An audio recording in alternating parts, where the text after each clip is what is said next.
I think, and I could be viewing this wrong. I think Vince McMahon was very big on numbers. Mm-hmm. So he didn't care how long you had the title for, just as long as you racked up how many times you won the title. Yeah. And it seems like Triple H is trying to, in his eyes, perhaps rectify that ideology in that it doesn't matter how many times you win it. What really matters is how long you retain it for. Yeah. Right? Because, like, Jesse Ventura said it, and, you know, we took it as a joke, but it's also kind of true. He was like, I don't understand what the big deal about being 17-time champion is, because to win it 17 times, You lost it 17 times. Right. So, but that's the thing. No, but like for us, we can look at that and be like, yeah, you're right. He lost it 17 times. But Vince McMahon was so like, well, I need 17, I need 20, I need 86. We got to get those Bruno Sammartino numbers, right? But but Triple H is like, I care less about how many times you win the thing and the prestige that the title has because it's on your shoulder. So I think Jesse Ventura is right. I think the more you win it, the less I care. I'm just excited that you have it, and I want to see you hold it for a long time. Now, I say that also not wanting to see another 3-year-long title reign, but I want to see another 6 months. I don't necessarily mind if the title is held for a year, 6 months to a year, depending on who the champion is, right? And the quality of opponent exactly is the big one, right? What is this person bringing to their matches? I'm okay with that, right? When Cody won it at Mania and kept it until Mania the next year, I was like, that's fine. The issue that I had was that not only did he not have a lot of matches, but the matches that he did have that were for the title, with the exception of AJ Styles, didn't really feel consequential. Right. Yeah, I'm trying to think like it's The Rock's fault. That and yeah, that's the big thing. A lot of people. Yeah. I'm sorry. A lot of y'all have like validated The Rock in recent times. I'm talking to y'all. Like excuse me. I'm talking to y'all. A lot of y'all have had this come to Jesus moment where I guess The Rock knew what he was saying. No. A lot of this is his fault. The first reign was his fault. Coming out the first day after you win the title, saying it's going to be you and me, like we got a date with Destiny, and you just set that up, and then you disappear, and y'all will talk about it's not his fault. This is the first time I've ever understood people who are mad at like prequel haters who later said, oh, the prequels have been validated, and they're mad at us for that. And I was always like, well, you know, time does change your mind. I understand why they could be mad at us now, because it's like, I remember a time when we was all collectively fuck The Rock. And now we're like, no, I think Triple H is the real villain. I still feel like The Rock has screwed us 2 years in a row. He is the single reason Cody's title reign was awful. There is a little bit of like, Triple H likes to keep his champions as commodities, so they're special attractions. Okay, fair enough. But if you want to talk about why no match felt consequential, it's because going into every match, every YouTube video ever was saying, well, we know he's not going to lose it here because he still got a date with The Rock. They said it every time. And Triple H didn't do that. The Rock did that. Fair. Yeah, I can't argue with that one.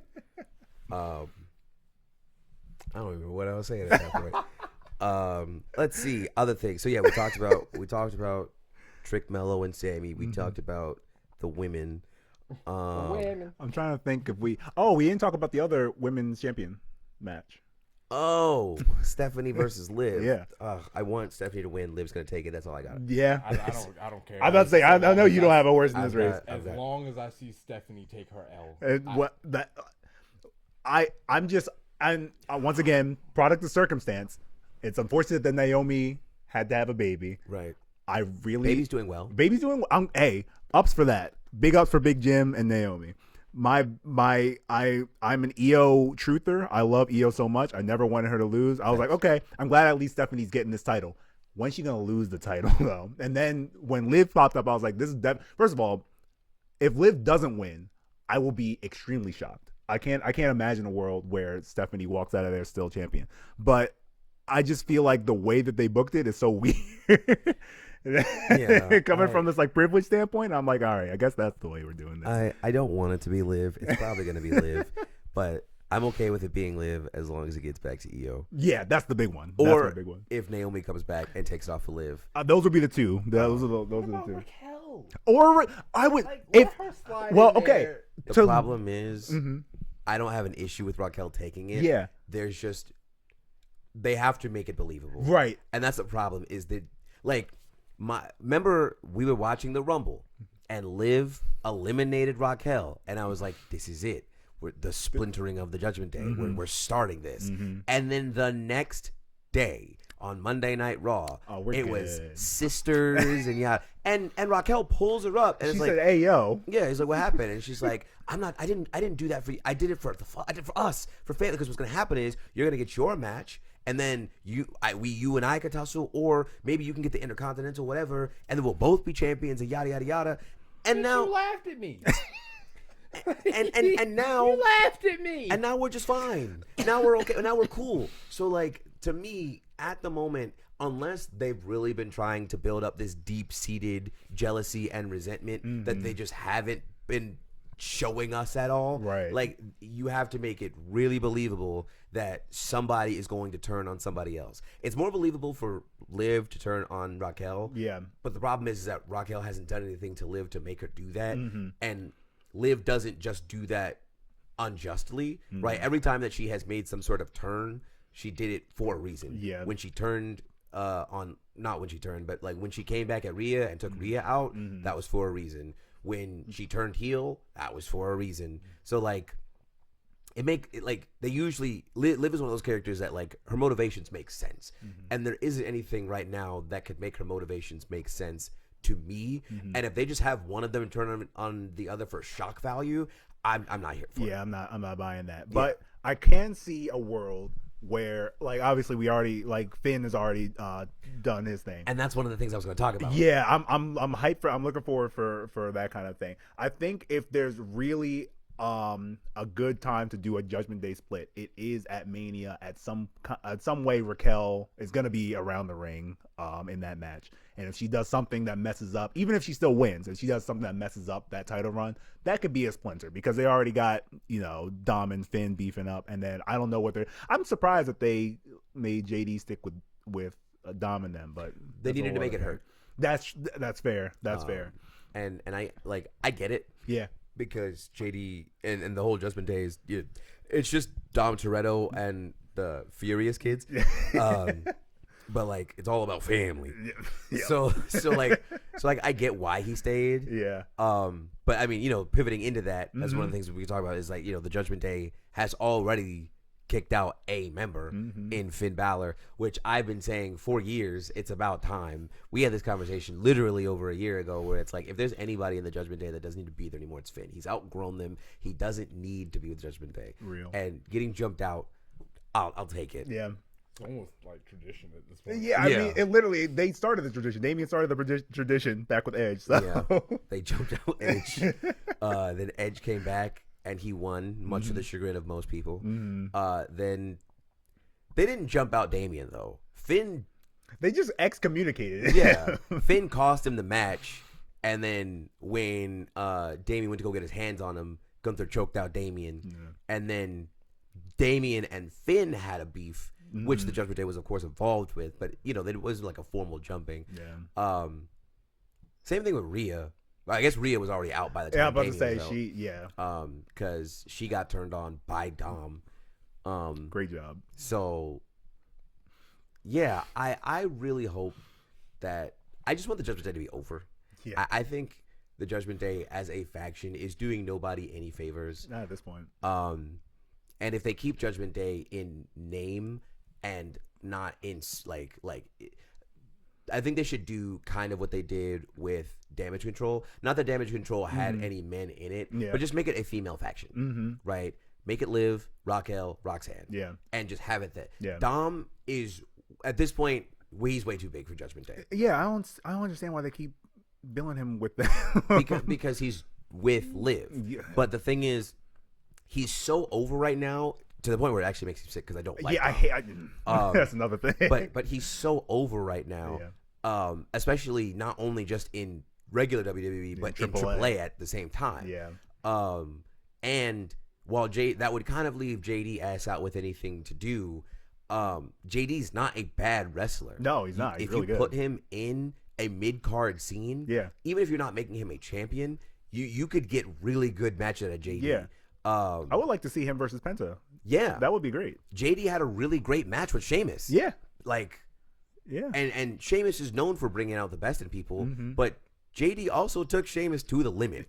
So, you can have some really good matches with JD. JD does not need to be clipped to anybody. Right. If you wanted to put him next to somebody, figure out a way to repair the damage between him and Finn. Yeah. But I don't want that because I want Finn to be a single star. I'm about to say I need Finn to get a singles run. I think the Judgment Day should be a female faction. Take the dudes out because at this point, get the dudes out of there. With the exception of JD, none of them really need to be there anymore.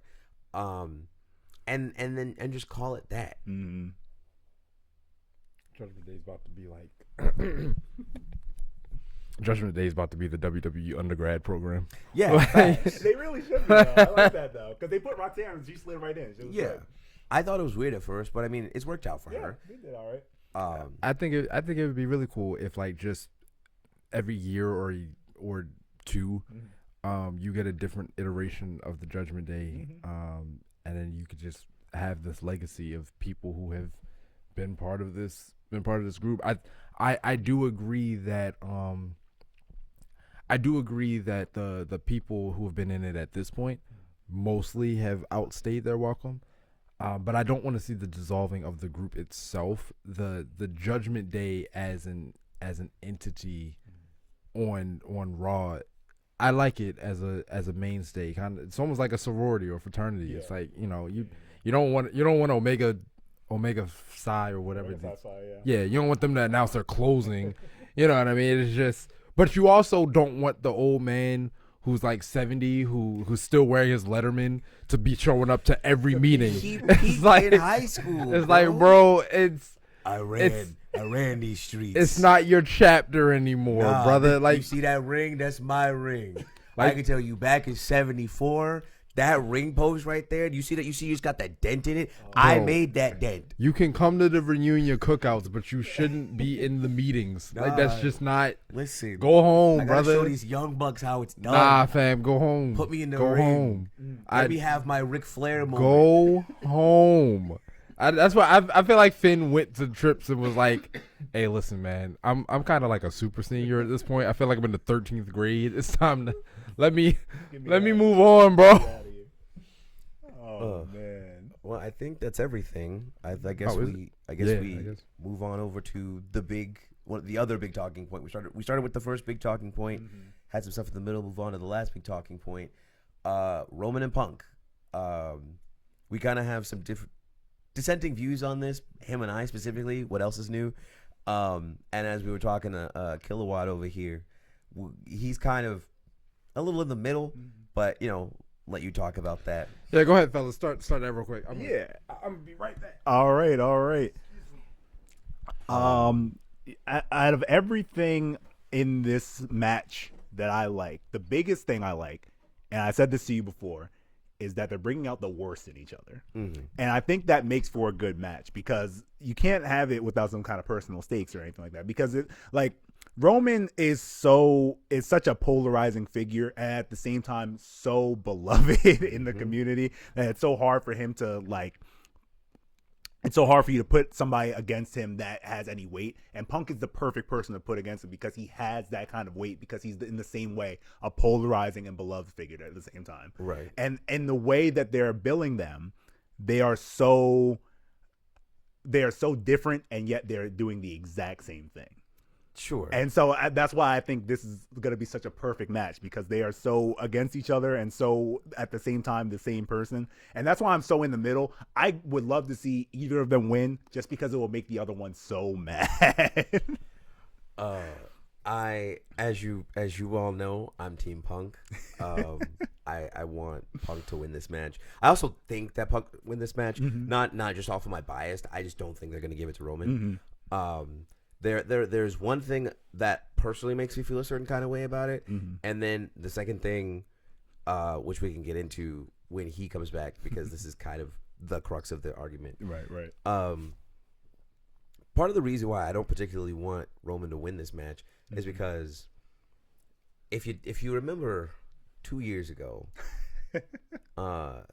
when Seth Rollins came out on stage to talk to Roman Reigns, and they were talking about championships or whatever, Roman kind of like looked him up and down and looked at his championship, and he just kind of scoffed. And what we did not realize was, at that time, that was a seed. Because you fast forward to last year, once Cody won the Rumble for a second time. Yep. Or not last year. That later on that year, right, when Cody won the Rumble that second time. And Roman comes out and he has this promo where he's like, yeah, I mean, you could go against Seth and you could go for the Losers Championship. An insane thing to say to somebody. And I was like, oh, okay, that's cool.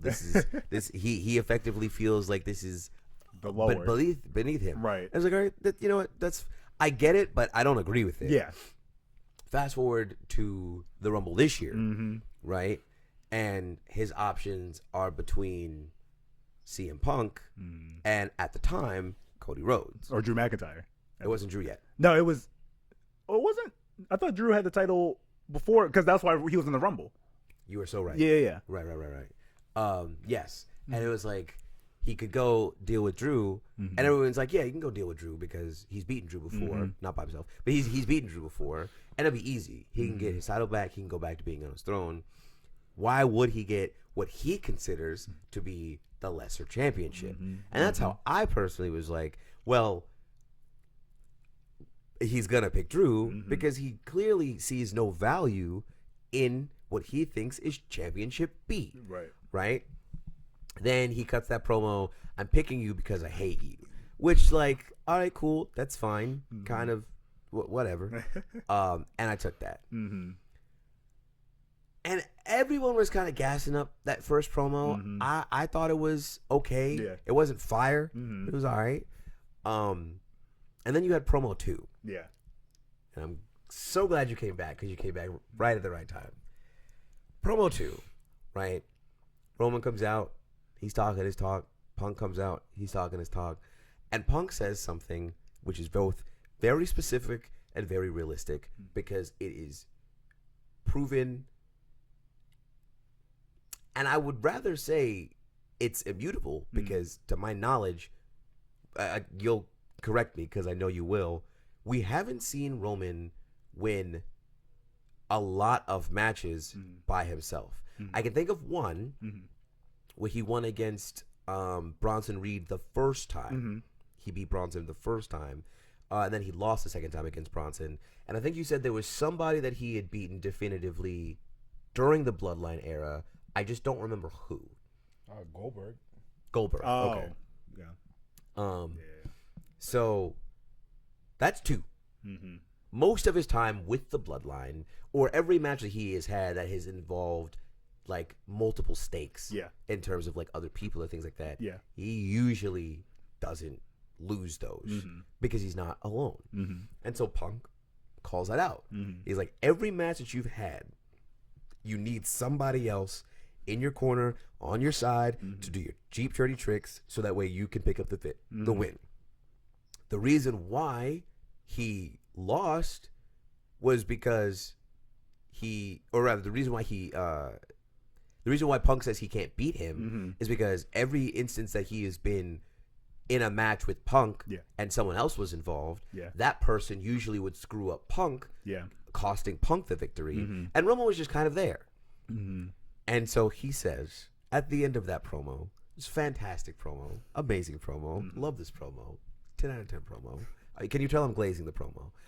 He says, don't worry. After I beat you, you won't have to worry about being alone anymore because I'm going to bury you next to your father. Now, for those who don't know, Roman's father has passed away, which scathing promo. Scathing. I hopped out of my seat when I heard that. I was like, oh, that's it. And it was at that moment where he was like, Jay, your dude's wrong. And I'm like, I don't see what he did wrong. Right? You didn't see what he did wrong last year either. We're not talking about that. We're not talking about that. I would like to explain for the members of the jury why I see nothing wrong with that promo. And it kind of leads into effectively what happened 2 weeks ago, where the Usos came out and they were like, hey, you were talking about our uncle. We feel a certain kind of way about that. We want an apology.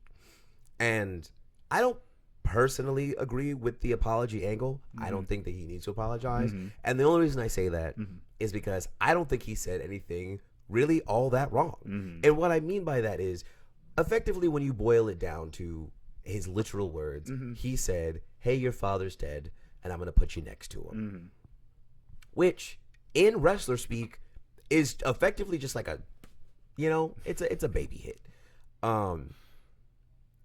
So I didn't understand why the Usos were so upset. Now, that being said, I understand that fighting words are fighting words. And those words are usually charged to call people to action. What Punk then proceeds to do is explain both why he doesn't feel the need to apologize and also B, try to reason with them that Roman is not worth the salt of the earth that he stands on. He has mistreated you guys. He's manipulated you. He's used you both for his dirt and, like in his dirt. He has effectively brainwashed you guys for a long part of your career, and you guys worked so hard to get out of that. It's just so strange that you're asking an apology from me when you never asked for one from him, right? And to take this out of the kayfabe a little bit, I agree with that sentiment because I still think Roman should apologize, and I've never understood why Jimmy and Jay, more so Jay than Jimmy, because Jimmy did. Well, actually, both of them, because Jimmy went back, no strings, no questions. Jay at least was a little iffy at first. It's always been strange to me that despite everything that happened and the way the original bloodline broke up, that they are so quick to defend Roman and his honor. And you can kind of see these shades a little bit as these episodes are going, where Roman is effectively weaving his way back into potentially the OG bloodline. Which, side note, leads me to LA Knight, where LA Knight is like, hey man, I understand that you guys got issues with Punk, but also I'm seeing a lot of bloodline here. And while I don't necessarily agree with Punk, I also don't agree with the bloodline. The bloodline is a problem. And if I have to deal with that problem, I'll deal with that problem. Which I agree with. So that's kind of my whole spiel is when you take the things that Roman said about Dusty, who he actually just was talking ill of the dead, that to me is unforgivable in that, like, you dare ask me to apologize for simply stating that someone had passed away when you said actually bad things about a dead person, someone who's not here to defend themselves. I think that that's the worst of the two offenses. So Roman didn't ask for the apology.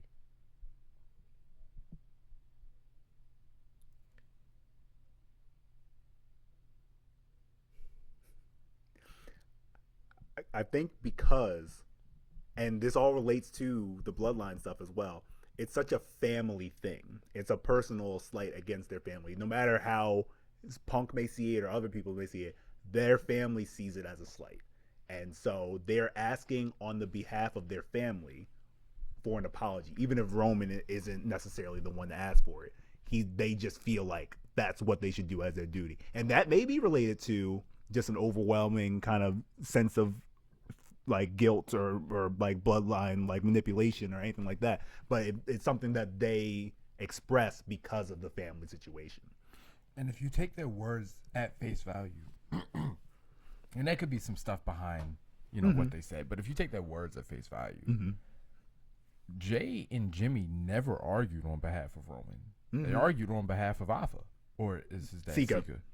They argued on behalf of Sika. They didn't say a thing about Roman. So it's funny enough, you kind of, unfortunately for my ego, you learn this while being married, where like sometimes you don't feel like you have done anything wrong, and objectively speaking, you haven't done anything wrong. But there's one thing you can't get around, which is if a person feels slighted, there's a reality that they are experiencing that you can't dismiss as much as you want to. It's like I if I say something just a little too harshly, right, and she gets hurt by the tone, right, even if the words are true and so on, I'm standing on business and I haven't gotten disrespectful or anything like that. The apology of my bad about the tone is not a concession. It's not a waving of the white flag. It's our relationship means more than my ultimate rightness in this moment. So if I balm this slight wound that I made and how I said what I said, then you're more willing to, generally, unless you're dealing with a narcissist, then you're more willing to then engage with what was said. Yeah. And it can very, very, very effectively disarm the situation. When Punk comes through and says, why would I apologize for what I said about Pops when Roman has never apologized? You can't correlate the two. You could correlate the two if Roman was asking for an apology. Roman, I've never heard you apologize to anybody. Anything. You don't get to, if that's what was happening, okay, sure. But I said something to you, and then he comes to me and says, so you used the word to kind of trigger my sensibilities. Could you walk that back? And I say to you, I say to him, well, the boy is wilding, so he deserves. Okay, sure, but like my feelings, like it's I'm negatively affected by what you said. Zilla Fatu is negatively affected by what you said. All the Usos, Umagas, Fatus in the world, Moravias, all of them are all bothered. None of them get satisfaction because one Samoan is wilding. Like Jason Momoa don't get an apology.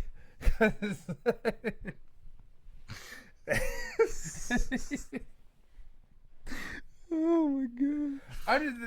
That's why I can't side with his refusal to apologize. It's like his friends walk up to him and say, "We just feel like you disrespect Pops, and we just want you to say sorry for what you said about Pops." Yeah. And I hear you. What did he necessarily say wrong about it? The guy is dead. Yeah. You're right. And that's a way that I often engage with situations. It's like there is a reality here. There is a logic here. But in relationship, and that's what they have. They have this friendship, which is a relationship. In relationship, there's this delicate balance between the emotional reasoning and the logical reasoning, and you can't discount either one. And CM Punk is just CM Punk don't ever think he wrong. Like the irony of calling out Roman, CM Punk don't ever think he wrong. You know, so even if Roman hadn't done those things, even if Roman wasn't the biggest hypocrite in the world, I could still see CM Punk refusing to apologize because CM Punk don't apologize for nothing. He's one of the most vindictive people I've ever seen.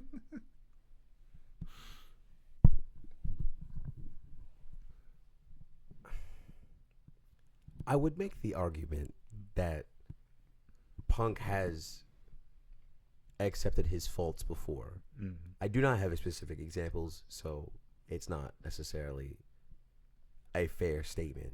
But I know I'm not perfect is not accepting faults. I just want to put that out there. I'm not saying that's what you were thinking of, but when a person comes out and they say, and they're talking and they say things like that, it's they want to acknowledge, or they want to make you feel like they're acknowledging the possibility that they are not perfect without having to sacrifice their ego and list a specific way in which they are not perfect. Well, yeah, I know I can tend to lose my temper. Okay, give me so then can you apologize for last week when you punched a hole in the wall? No, you drove me there. Not that time. There's a time, but not that time. You know, that's so. Sure. I guess to keep the point, but to pivot a little bit, I just, outside of that, I find it so strange that you're rooting for Roman in this, because you have mentioned before not wanting to see Roman be a champion again. I know, and I don't, but there's nothing makes me root for a person more than giving me a person I feel compelled to root against. It's the reason I became a Seth Rollins fan, because when I first started watching, I hated Seth Rollins. I love Seth Rollins, by the way. That's the best boy in the whole game right now. But having beef with Logan Paul, I was like, oh no, like I'll root for Satan. Like honestly, it is what it. So when Punk said that, it's like, I don't want to have to root against you, brother, but I can't stand for. I don't like Roman either. And honestly, you and I had that conversation, and then last Monday happened, and I went right to social media and I said, well, Roman's the villain too. So I'm really now on. I can't root for either one of you. Because these are just two guys who hate each other, where I'm just kind of sitting on the sideline. I'm like, I don't think it's that serious. I think both of y'all need to grow up. And that's where I come in, because this is why I love this so much. They're the pettiest to each other because reasons. They're mad. And that's what makes a good match, because you want two people to dislike each other. That's why people were so excited when Randy turned, because it's like turns into a match where people have like an actual stake against each other instead of, oh yeah, we're just buddies, we gotta do this for the thing. It's like, no, I do not like you, I do not want you to succeed. And the worst that Roman has said to him is that I'm gonna put you in NXT, you're an old man, you don't belong here. People have been saying that to Punk for however long, and so it's not like, I don't feel like Roman has done anything that stepped over the line. And once again, I personally agree with your take that it's not a terrible, horrible thing, unforgivable thing that he said about Sika, but I can see how that makes somebody upset, and I can see how that could push somebody over the line. And so I understand that. But that's what I think is so good, is that you don't get that out of a match between Cody Rhodes and CM Punk. Sure. You get that out of a match between Roman Reigns and CM Punk, or Seth Rollins and CM Punk, but we already did that one. And for the record, I am not dense enough to not understand how it makes someone upset. Yeah. I'm just saying, because I imagine what I try to do in situations like these is I imagine myself in the situation, and I'm like, would I be upset if somebody said that to me? And the answer is probably yes. So like, I don't disagree that what he said perhaps was uncouth, but also, because I'm not in that situation and I just look at the broader sense of it all, I'm like, realistically, in this kayfabe, he didn't say anything that was that bad, right? That's not to invalidate the Usos' feelings. I also just... But that's what he did. Sure. And that's why we have a problem, because he has convinced himself that he's in the right. You're dealing with two people, neither of which are in the right, who just... And it's unfortunate, actually, that I'm reading a lot of reports that say that the WWE isn't letting Roman do whatever to make this even. I don't know how true that is. I think Punk might just be better at this than Roman is. I've been saying this for ages. I don't think Roman's really all that great on the mic. Nobody believes me, but that's just my feeling. He has highlights, and that's what I think. I think because of the bloodline thing, and he had some truly special promos during that you could clip and redistribute and everything like that. I think that people have I don't want to say deluded themselves because that seems a little spit on, but I think people are convinced that the highs represent the whole. And yeah, the trial of Sami Zayn was his best promo. Oh yeah, I forgot about that one. You mean to tell me that you're just not feeling Uzi? I mean, that's funny. I know it's gonna sound biased, but I think when I think of best, I think of like what actually made me feel like how you felt when Punk said what he said, and I think it's the face to face he had with Cody the first go round, 2023, because they're the face to face for the yeah, like exactly Even like compete for that promo. He actually cooked Cody, like he fried that man, right? Roman doesn't do a lot of. Roman is big, he's tall, he's strong. He looks like the Chad meme. Yeah, so a lot of his promos are bullish. So the confidence behind it carries a lot of it, but he's not really saying much oftentimes. And when you got a guy like Punk who is just like actually just cutting into you, Or Rollins, who used to cut into him right, with that too. and you turn around and you say you're old. That's why I'm doing my best to skip last week because I was such a I hated that. I think I think and okay, this is gonna be the hottest of hot takes. I don't think the problem that Roman had with the Shield ever went away, because the problem Roman had with the Shield was that when you took the Shield away, Roman himself Couldn't do it. wasn't that great. The Bloodline is the modern day Shield. Like now we're once again dealing with Roman has not been all that interesting since the lack of the Bloodline. Roman isn't that interesting by himself. Agreed. Even when he came back at SummerSlam, what carried us through those couple months was leading up to Bad Blood when he teamed up with Cody. That was interesting. Roman is a great foil for someone, but on his own, on the mic on his own, especially when sometimes his lack of awareness kind of hurts the promo. Like when he came back, no Bloodline. Solo took his Ulafala, trashed his Wise Man. Cody had his title, and he came in and cut a "things are still the same as they've always been" promo. You trying to convince us or you? Like, what do you mean you don't have anything right now, bro? Paul Heyman is dead, and Solo Sikoa is repopulating your island. That's what I'm saying. Like, there's confidence, and then there's delusion. Right. And Roman, I always wanted, after Roman lost the title, to get the who is Roman on his own story. And I felt like we never got that. Yeah. We're never gonna get it. We're probably never gonna get it. We still aren't we may be seeing shades of it now because CM Punk is calling him on the you can't do it by yourself thing, and Roman is clearly affected by that because he told the Usos last week, so, "Oh, you need to get out my ring," and all that. It's like you do have something to prove, and maybe that's a good place for Roman to be, that he doesn't have something to prove. But I just feel like there's untapped potential with Roman's character now that he has this legacy of being the dog when he's got backup and not really being much of anything when he doesn't. And I don't know if Triple H is afraid of making him look less cool, or if Roman is backstage being like, I have aura that I don't want compromised or whatever. But the character work is what made the Bloodline stuff so cool. Yeah, I think the big thing is kind of what you were talking about earlier is they just don't want to let Roman lose.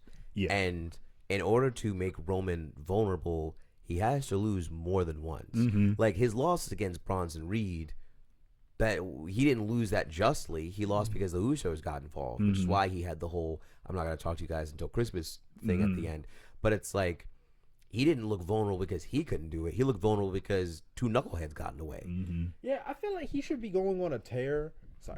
I feel like he should be going on a tear where he, not nothing but loses a lot as he has to gain his confidence of being on his own again. It's been so long since he's done it. Yeah. You know, so it's not even. It's effectively the John Cena run in 2023. Yeah. So, because it's just like when you because I watched the Bloodline stuff after most of it had happened. Because I just went back after I got into wrestling and just watched it, and I'm like, I don't understand why everybody credits this to Roman. I'm not, maybe because I didn't live through it, but I'm looking at all these title matches. It's like Roman lost the title 87 times, except the Usos got involved, or Solo got involved, or a ref got knocked down, or whatever. So, by the logic of what you're showing me, most of the roster is better than him. That line of reasoning followed to its logical conclusion, and so Roman should be having to reckon with that reality. It's like, oh, I got too comfortable, and now my comfort is gone, and now it's because I don't mind you telling me that Roman actually is the guy that can win, but he has to discover that. Yeah. And he hasn't had to discover. I mean, I remember we were getting into some weeds, and it was looking like we were going in a good direction when he got jumped, and or him and Sammy and all of them, you know, when they kind of made their pseudo alliance, and Solo just effed him up, and Jay was like, "Bro, you got to make the call," and he called Paul, who was presumably Paul Heyman. Number disconnected, and he just sat there defeated. I was like, this is the Roman that we need. Like, you've alienated everyone around you. You weren't there when people needed you because you were too stuck in your King Roman ways or whatever. And then they kind of just never, you know, Paul Heyman just showed back up. Oh, let's forget. And I know at Mania he turned on him and all that, but it doesn't seem like Roman has gotten introspective and sat down and looked back at the wreckage in his wake. Because Roman is too cool of a character to do that. Yeah. And they would never let a character who is as cool as Roman to think.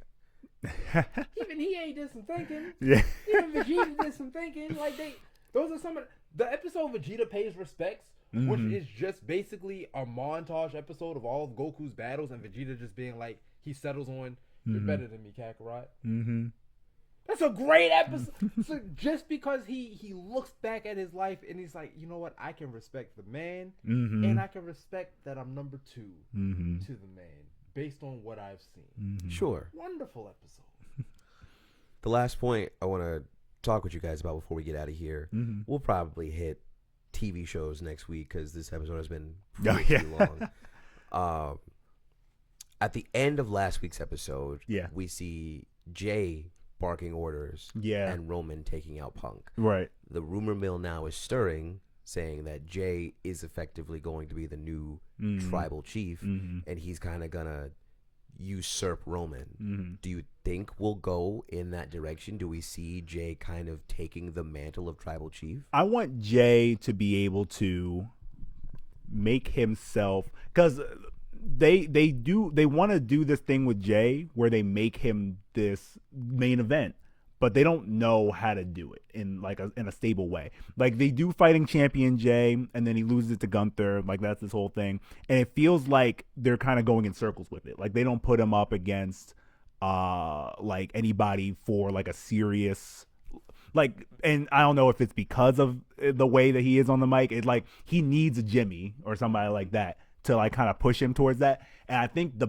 next best thing that they could do with him is do some kind of pseudo bloodline, but have him do character work with Jimmy again, because that's the thing, like, but against each other more than for each other. And I think it probably is going to go that way. I don't know how much I'm going to like it. It remains to be seen on how good Jay does with it. But if you want to push an LA Knight, or if you want to push somebody like that, you got to put him in position of power and then kind of do something with that. I think that's probably the method they are going to go with. I don't know how involved he's going to get with Punk and Roman's stuff, because they've got a tag team match tonight, right? Against Paul and Theory. So I want to see if they end up losing this and he crashes out. I think that's going to be the catalyst for that. And that's to varying degrees of success. I think it's going to be kind of like Depends on if they can actually make him compelling in it. Have you seen Cobra Kai? I have not, unfortunately. Okay, we're gonna watch Cobra Kai. Yeah. But so I'm gonna keep this as vague as possible. Sure, I sure. actually don't want to ruin Cobra Kai for you. Gotcha. It's an amazing show. But Mm-hmm.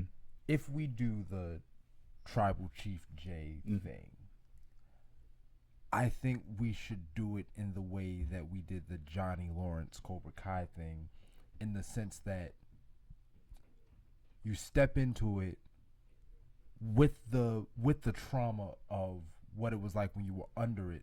So he goes into it with the idea that he can do it better.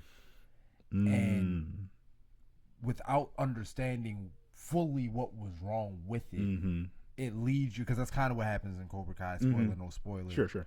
Since you didn't understand exactly what was wrong with what you were being taught, you go on to repeat some of those mistakes. The difference is that, much like with Johnny, I would want Jay to have that self-awareness, where as he can fall into some of those mistakes, but as he's making them, he goes, oh, wait a minute, this is exactly what I was afraid of. And he definitely has to fall, and he definitely has to burn some bridges on the way there, as he is of his best intentions, just getting the natural consequences of what happens when you repeat a bad cycle. But Johnny had the sense to be like, oh no, I know what happened to me at the hands of Kreese, and I see what's happening to my student at the hands of me. Let me stop and pivot. And go back on that a little bit, And that's where I would need Jay to be. If Jay just goes full villain, I don't want to watch Tribal Chief 2.0. Yeah, that's my thing. That's my thing. 3 years or whatever. Especially since we kind of tried it with Solo, and it did. And honestly, maybe this is a hot take. Of the two, who I would think it would most likely work with would be Solo. Yeah. And if it didn't work with Solo, I don't think it's working with Jay. And with the whole Yeet thing and the playing to the crowd and everything, like he's the party guy, right? So I just don't know how capable he is of a nuanced character. That's my thing. That's why I think it's gonna be such a tight rope to walk, because I don't see him giving up Yeet and becoming Roman Reigns 2.0. Side note, I hate that he's in the tag team and he still comes out to just every time I'm like, it's the Usos. At least give them the Uso theme back. Like, you don't have to play both of their themes. Give them the Usos theme back. I would actually let them play both themes. That would be cool. I would accept that. That would be cool. Maybe I'm theory crafting here, but I think they're doing that on purpose as kind of a subtle hint to Crash Out Jay, because we are at currently Crash Out Jay, right? Like, he's popping off at the mouth, he's all over the place, he can't sit still, he's snatching a mic from Jimmy. We're at Crash Out Jay, and I think that by them retaining, it's just me Us as opposed to playing Uso Penitentiary is a subtle hint to the foreboding times that are coming. But that's just me theory crafting. So I could see that. So if this was Trips 2023, 2024, I would have no doubt. I'm becoming a little disillusioned with Trips. I'm wondering if Trips misunderstands his own success. If he doesn't. They say everybody has one novel in them. This is a common thing that's said among writers. Everybody's got one novel in them for sure. Some people got like 8, but everybody's got at least one. Some people are Stephen King. Does he only have one? Like, did he do his great story, and maybe he not lucked up? It's not like he doesn't know anything, but maybe he doesn't understand his own success and why that story worked so well. And like, it's like we told a story over a period of several years, and we culminated at WrestleMania, and perhaps the only message he took from it was long. You know what I mean? Like, I just, if he is setting something up, I fear that by the time it manifests, we wouldn't care anymore. Like, we miss. There's actually a term in preaching which is called running the stop sign, which is basically when, as you're doing your sermon, there's a point in which you've expounded on the word enough and you have sufficiently hyped the congregation enough that if you do the altar call now, they're gonna leave with the sermon that you gave them. They're gonna remember it, and they're gonna be energized. Yeah. And a lot of preachers buy into their own hype as they're hooping and hollering, so they keep going. And by the time the sermon ends, nobody wants to do a shout, nobody wants to do a praise, nobody wants to come to the altar for prayer. They want to go home.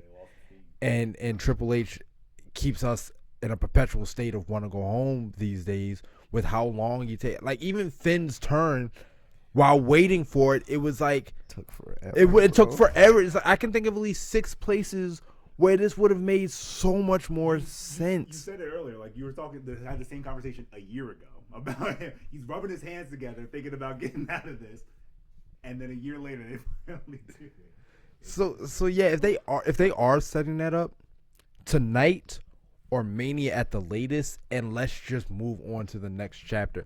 I kind of like the idea of the Raw after WrestleMania being the start of the season, and WrestleMania being the end of the season, and just tell year-long stories like regular television does. And you can have your multiple season arcs, but it feels like every story he tells is multiple seasons long. It's just like, no, put together a good year of television. Yeah. You know, put together, or break it down. Put together 4 months of television, and then another 4 months. But you see, Hood, the season starts in September. Well, wherever the season, for some reason, arbitrarily, it starts in September. Sure, wherever it starts, just craft that, like, and maybe this is a flaw of how much they have to do. Maybe there are too many PLEs or whatever, because sometimes it feels like stories are getting stalled because they got to prepare for the next PLE, which is always right around the corner or whatever. So I maybe it's not maybe, it's certainly not all Triple H's fault. I mean, there's Triple H and his obsession with long-term storytelling. There's TKO prioritizing merchandise and the stars that sell more than the story. They don't care about the story. They care about the money. Yeah. So there's that. There's the overcrowded schedule. There's the putting shows on days when you're competing with too much other stuff. Like, we're going to go head-to-head with AEW on purpose. So now people who just want to watch all the wrestling got to make a choice. And some people are going to choose AEW because the product is different. So they want to see a little different. Side note, Ricochet has been getting absolutely dirted on social dog media. Walked, bro. Such a shame, man. Samantha, if it don't work out, if you're married, it wasn't for me. I was going to have y'all 2 fights to the death. He got that. Hey,